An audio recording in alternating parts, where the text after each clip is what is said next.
Chapitre 37, Livre de la Genèse. Jacob habita la terre où son père était venu en immigrer, la terre de Canaan. Voici l'histoire de la descendance de Jacob. Joseph, âgé de 17 ans, faisait paître le petit bétail avec ses frères.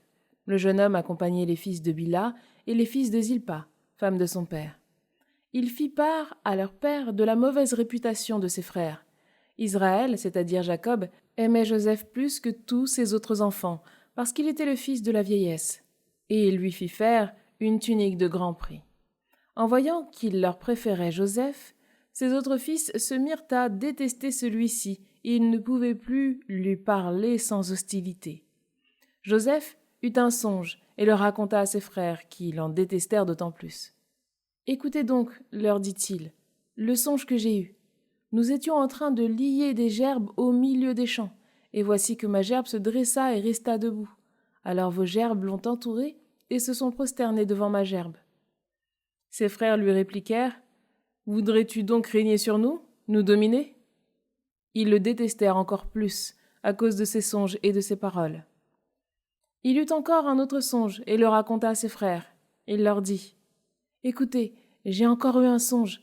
Voici que le soleil, la lune et 11 étoiles se prosternaient devant moi. » Il le raconta également à son père, qui le réprimanda et lui dit : « Qu'est-ce que c'est que ce songe que tu as eu ? Nous faudra-t-il venir, moi, ta mère et tes frères, nous prosterner jusqu'à terre devant toi ?» Ses frères furent jaloux de lui, mais son père retint la chose. Les frères de Joseph étaient allés à Sichem faire paître le troupeau de leur père. Israël dit à Joseph : « Tes frères ne gardent-ils pas le troupeau à Sichem ? Va donc les trouver de ma part. » Il répondit : « Me voici. » Jacob reprit : « Va voir comment se portent tes frères et comment va le troupeau, et rapporte-moi des nouvelles. » C'est de la vallée d'Hébron qu'il l'envoya, et Joseph parvint à Sichem. Un homme le rencontra alors qu'il était perdu en pleine campagne, et lui demanda : « Que cherches-tu ? » Il répondit : « Je cherche mes frères, indique-moi donc où ils font paître le troupeau. » L'homme dit : « Ils sont partis d'ici, et je les ai entendus dire : Allons à Dothan. » Joseph continua donc à chercher ses frères, et les trouva à Dothan.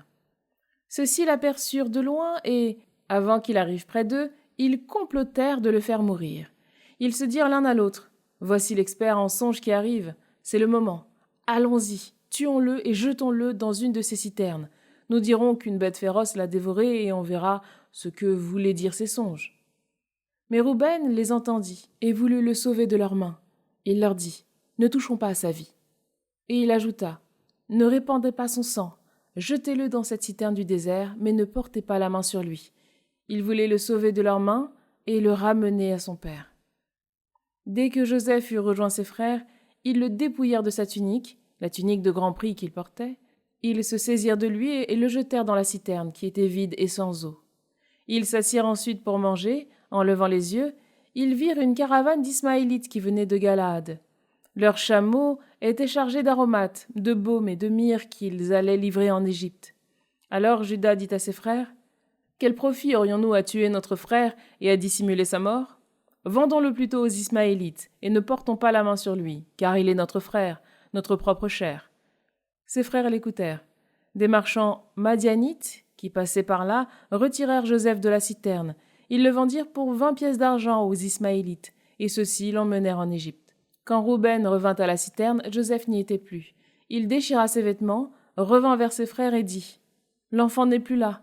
Et moi, où vais-je donc aller, moi ?» Ils prirent alors la tunique de Joseph, égorgèrent un bouc et trempèrent la tunique dans le sang. Puis ils firent porter à leur père la tunique de grand prix avec ce message : « Nous avons trouvé ceci. Regarde bien. Est-ce ou n'est-ce pas la tunique de ton fils ?»